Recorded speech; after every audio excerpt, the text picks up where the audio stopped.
Dear students, आज के इस लेक्चर में हम 12वीं क्लास का गणित का पहला अध्याय संबंध तथा फलन यानी रिलेशंस एंड फंक्शंस टॉपिक करने से पहले हमें किन किन बातों का ध्यान होना चाहिए, कौन कौन से टॉपिक हमें आने चाहिए, तो उन टॉपिक्स और उन बातों पर हम विस्तार से चर्चा करने वाले हैं। तो सबसे पहले हम ये देखते हैं कि पिछली कक्षाओं में हमने क्या पढ़ा है। तो पिछली कक्षा में हमने संबंध एवं फलन की परिभाषा के बारे में जानकारी हासिल की है। इसके साथ साथ संबंध के प्रांत तथा परिसर हम ज्ञात करना सीखे हैं। संबंधों का निरूपण किस प्रकार से करते हैं वो हमने सीखा है। संबंध के प्रकार के बारे में हमने जानकारी हासिल की है और इसके साथ साथ फलनों के प्रांत, उनके परिसर, सहप्रांत, फलनों के प्रकार तथा उनके आलेखों के बारे में हमने विस्तार से पढ़ा है। तो आज की इस लेक्चर में हम संबंध तथा फलन शुरू करने से पहले हमें किन किन टॉपिक्स के बारे में जानकारी होनी चाहिए, तो वो टॉपिक्स हम पढ़ेंगे। डियर स्टूडेंट्स, संबंध तथा फलन पढ़ने से पहले हमें क्रमित युग्म के बारे में जानकारी होना आवश्यक है। ये हमने कक्षा 11 में भी पढ़ा है, तो एक बार इसका हम रिवीजन कर लेते हैं। ए तथा बी कोई दो समुच्चय है तो उनके अवयवों या तत्वों को एक विशेष प्रकार के युग्म में लिखा जाना ही क्रमित युग्म कहलाता है। और वो विशेष प्रकार कौन सा है? वो ये है कि जैसे ए जो है समुच्चय ए का अवयव है, उसके बीच में कोमा लगा करके हम बी समुच्चय बी का अवयव लिख देते हैं। यानी कि ए यहाँ पे समुच्चय ए का अवयव है और बी है वो समुच्चय बी का अवयव है। तो ये एक क्रमित युग्म है। अब क्रमित युग्म में जो पहला भाग है ए, इसका पहला तत्व ए है, इसको हम क्रमित युग्म का प्रथम घटक कहते हैं। ये प्रथम घटक होगा और ये क्रमित युग्म का जो है वो द्वितीय घटक होगा। अब आपको अच्छी तरह से क्लियर हो गया होगा कि क्रमित युग्म क्या है। जैसे हमारे पास कोई दो समुच्चय ए तथा बी है और उनके अवयव तत्वों को एक विशेष प्रकार के युग्म में लिखा जाना क्रमित युग्म कहलाता है। और वो विशेष प्रकार कौन सा है? जैसे ए कोमा बी और उसको हम छोटी ब्रैकेट में बंद कर देते हैं। यहाँ पे ए है वो समुच्चय ए का अवयव है और जो अवयव बी है वो समुच्चय बी का अवयव है। जो पहला है ए, इसको हम प्रथम घटक बोलते हैं और कोमा के बाद वाले को द्वितीय घटक कहेंगे। अब इसके बारे में थोड़ी विशेष जानकारी। और अब जो क्रमित युग्म ए बी है, ये ध्यान रखने वाली बात है। क्रमित युग्म ए बी ये समुच्चय ए कोमा बी इसके बराबर कभी नहीं होता। ये एक विशेष तौर पे आपको ध्यान में रखना है। दूसरी बात कि क्रमित युग्म ए बी जो है वो क्रमित युग्म बी ए, यानी कि अगर आपस में कोई इंटरचेंज करते हैं तो भी ये बराबर नहीं होता। ये बराबर कब हो सकता है? ये बराबर तभी हो सकता है यदि क्रमित युग्म ए और बी जो है बी ए के बराबर तभी हो सकता है यदि ए और बी आपस में बराबर हो। यदि ए और बी आपस में बराबर नहीं है तो ये कभी भी बराबर नहीं होंगे। और यहाँ पे एक विशेष तौर पे ध्यान रखने वाली बात और है, जैसे a is equal to B मैंने यहाँ पे कहा है, तो क्रमित युग्म के जो दोनों घटक है वो बराबर हो सकते हैं। क्रमित युग्म के दोनों घटक बराबर हो सकते हैं। ये आपको क्रमित युग्म के बारे में जानकारी रखनी आवश्यक है। आगे है दो समुच्चयों का कार्तीय गुणन। तो यहाँ हम ये सीखेंगे कि दो समुच्चयों का कार्तीय गुणन किस प्रकार से किया जाता है। तो सबसे पहले यहाँ पे दो समुच्चय दिए हुए हैं हमें, तो दो समुच्चय हम ए और बी मान लेते हैं कि माना दो समुच्चय ए तथा बी है। तो इनका कार्तीय गुणन जो है वो इसमें जितने भी क्रमित युग्म बनेंगे उन सभी का समुच्चय होता है। तो इनका कार्तीय गुणन सभी जो कर्मित क्या बनेंगे, युग्म, उनका समुच्चय होगा।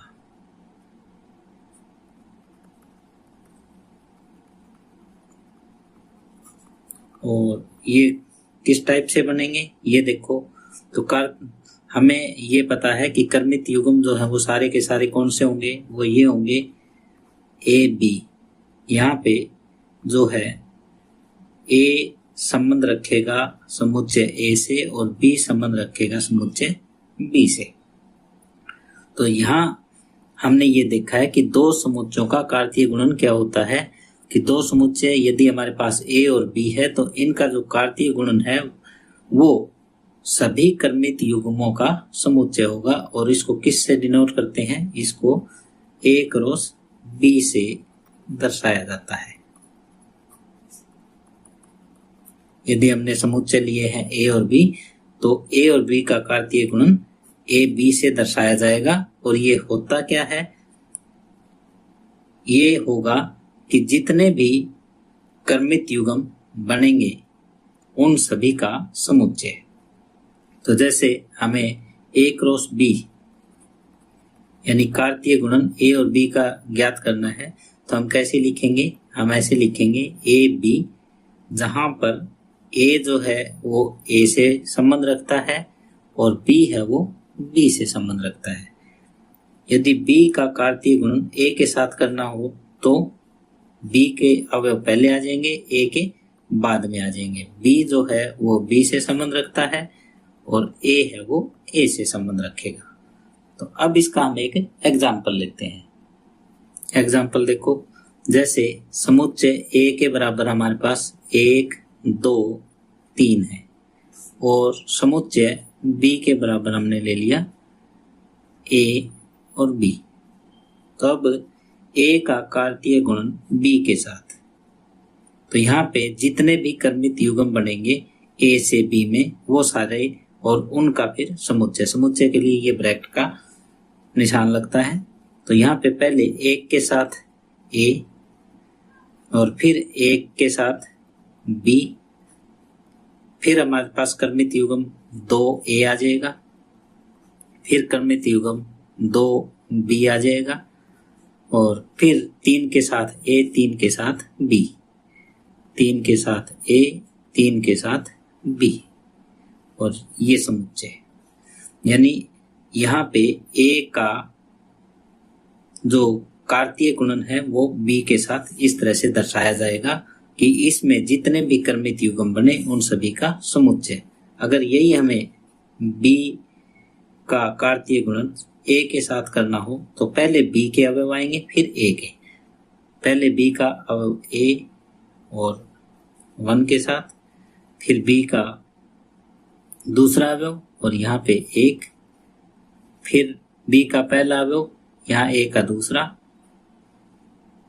A2 और यहाँ पे आ जाएगा B2। इसी तरह से फिर ये आ जाएगा A3 B3,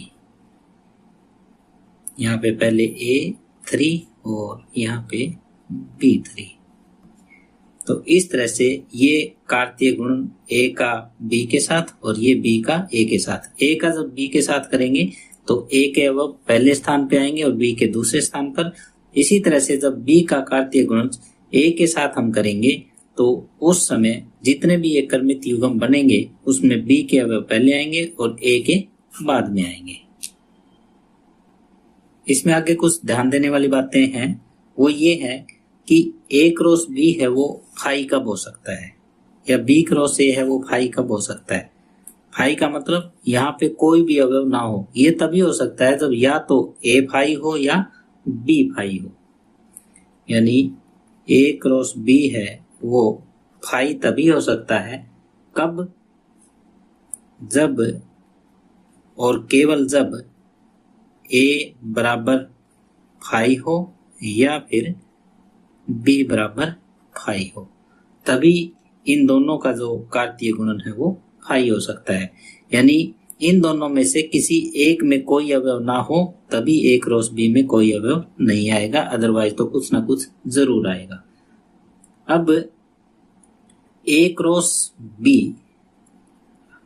फाई कब नहीं होगा ए क्रॉस बी फाई कब नहीं होगा, ये केवल और केवल तभी फाई नहीं होगा, न तो ये फाई होना चाहिए न ये फाई, यानी दोनों में से कोई भी फाई ना हो। तो इफ एंड ओनली इफ ए बराबर फाई के ना हो तथा बी बराबर फाई के ना हो। तो ये देखो, इन दोनों में अंतर समझो आप। ए क्रॉस बी है वो फाई कब होगा, जब होगा जब इन दोनों में से कोई एक फाई होगा तो भी ये फाई हो जाएगा। और फाई कब नहीं होगा, ये तभी नहीं होगा जब ये दोनों में से कोई भी फाई ना हो। और तीसरी बात ये है कि ये आपने देख लिया कि ए क्रॉस बी है वो बी क्रॉस ए के बराबर नहीं होता। ये देखो, ए क्रॉस बी में अलग अवयव है और बी क्रॉस ए में अलग अवयव है। तो क्या कोई ऐसी कंडीशन भी हो सकती है कि ए क्रॉस बी और बी क्रॉस ए बराबर हो? बिल्कुल हो सकती है। जब ए और बी बराबर होंगे तो ये बराबर हो जाएगा। यानी ए क्रॉस बी और बी क्रॉस ए आपस में बराबर कब होंगे? ये केवल और केवल तभी होंगे जब ए के बराबर बी होगा, अदरवाइज ये नहीं होगा। अब अगली बात ये है कि यदि ए या बी में से कोई एक समुच्चय भी अनंत समुच्चय होगा तो एक का जो कार्तीय गुणक बी के साथ है वो भी एक अनंत समुच्चय होगा। तो इसका जो बी क्रॉस ए है वो भी अनंत समुच्चय होगा। यानी कि यदि ए और बी में यदि कोई भी इनफाइनाइट सेट है तो ए क्रॉस बी और बी क्रॉस ए दोनों ही इनफाइनाइट सेट होंगे। आगे है क्रमित त्रिक। जैसे हमारे पास क्रमित युग्म था, इसी तरह से क्रमित त्रिक है। क्रमित युग्म का मतलब 2 होता है, त्रिक का मतलब 3। तो जैसे त्रिक का मतलब 3 है तो हमें यहाँ पे 3 समुच्चय लेने पड़ेंगे। तो क्रमित त्रिक क्या होता है? माना ए बी सी 3 समुच्चय है, तब इनके तत्वों के क्रमित त्रिकों में से, यानी इनके तत्वों से जो क्रमित काफी सारे त्रिक बनेंगे उनमें से एक त्रिक को इस प्रकार से लिखा जा सकता है। कैसे? जैसे युग्म में हमारे पास ए बी 2 होते थे, यहाँ पे ये 3 समुच्चय है तो ये ए बी सी 3 हो जाएंगे, जहां पे जो तत्व ए है वो समुच्चय ए से संबंध रखता है, तत्व बी समुच्चय बी से संबंध रखता है, तत्व सी जो है वो समुच्चय सी से संबंध रखता है। ए से संबंध रखता है, बी से संबंध रखता है और सी है वो समुच्चय सी से संबंध रखता है। तो क्रमित त्रिक क्या हुआ? ये इस टाइप से ए बी सी के तत्वों को लिखना है वो क्रमित त्रिक कहलाता है। और क्रमित युग्म क्या था? उसमें हम यहाँ पे केवल 2 ही अवयव लेते थे क्योंकि हमारे पास समुच्चय 2 ही होते थे।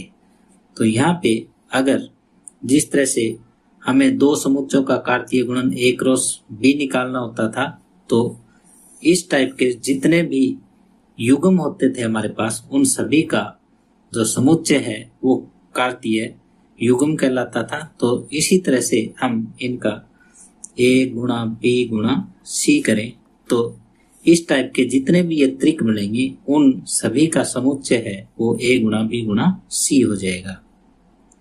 तो ये इसको इस टाइप से लिख सकते हैं ए बी सी। यहाँ पे ए जो है वो ए से संबंध रखता है, बी से संबंध रखता है और सी जो है वो सी से संबंध रखता है। तो ये था क्रमित त्रिक। तो हमने क्रमित युग्म के बारे में पढ़ा, उसके बाद 2 समुच्चयों का कार्तीय गुणन क्या होता है उसके बारे में पढ़ा, इसके बाद क्रमित त्रिक जो यहाँ पे हमने डिस्कशन की। अब इसी तरह से हम अन्य समुच्चयों के लिए भी ये काम कर सकते हैं। तो हम यहाँ पे लिखने वाले हैं कि सामान्यतः अन्य समुच्चयों के लिए,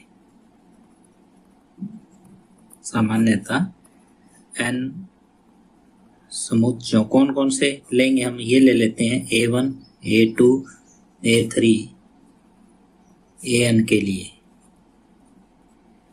जिस तरह से ये एक क्रमित त्रिक था तो यहाँ पे n क्रमित, तो n क्रमित कौन सा हो जाएगा? n क्रमित ये हो जाएगा कि अगर इसका अवयव मैं A1 ले लेता हूं, इसका A2, A3 इस तरह से An ले लें तो ये अनकर्मित हमारे पास हुआ, कर्मित n। तो यहाँ पे A1 जो है वो A1 से संबंध रखता है, A2 से संबंध रखता है, इसी तरह से An जो है वो An से संबंध रखेगा। तो इसी तरह से हम यदि A1 गुणा A2 गुणा A3 गुणा An हम ज्ञात करना चाहें तो वो हो जाएगा समुच्चय इन सभी का A1, A2, A3, An। और यहाँ पे ये A1 क्या है, A2 क्या है, A3 क्या है, तो यहाँ पे ये समुच्चय का निशान हम बाद में लगाएंगे। A1 जो है वो क्या है, A1 से संबंध रखता है, A2 जो है वो A2 से संबंध रखता है, और An है वो An से संबंध रखता है। ये हुआ। आगे है कार्तीय गुणन में तत्वों की संख्या। तो जैसे कार्तीय गुणन आपने करना सीखा था, जैसे A हमने ये ले लिया 1, 2, 3 और B ये ले लिया 4, 5। तो यहाँ पे अवयव हमारे पास 3 है और यहाँ पे अवयव 2 है। तो हमने कार्तीय गुणन जब इनका किया तो यहाँ देखो अवयवों की संख्या कितनी होगी, 1, 4, 2, 4, 3, 4 और 1, 5, 2, 5 और 3, 5। इन अवयवों की संख्या गुणो 1, 2, 3, 4, 5, 6।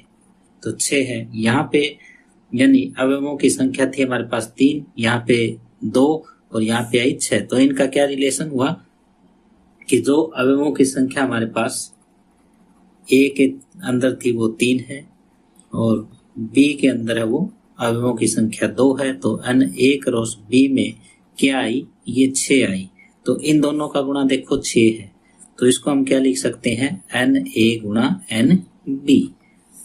तो यदि जैसे A के अंदर हमारे अवयव B है और B के अंदर अवयव Q है, तो NA क्रॉस B इनके कार्तीय गुणन में अवयवों की संख्या कितनी आएगी, तो ये देखो P की Q के साथ गुणा हो जाएगी। तो ये आपको याद रखना है कि कार्तीय गुणन में तत्वों की संख्या कितनी होगी, जो उनके समुच्चयों में संख्या होगी उनका गुणनफल हो जाएगा।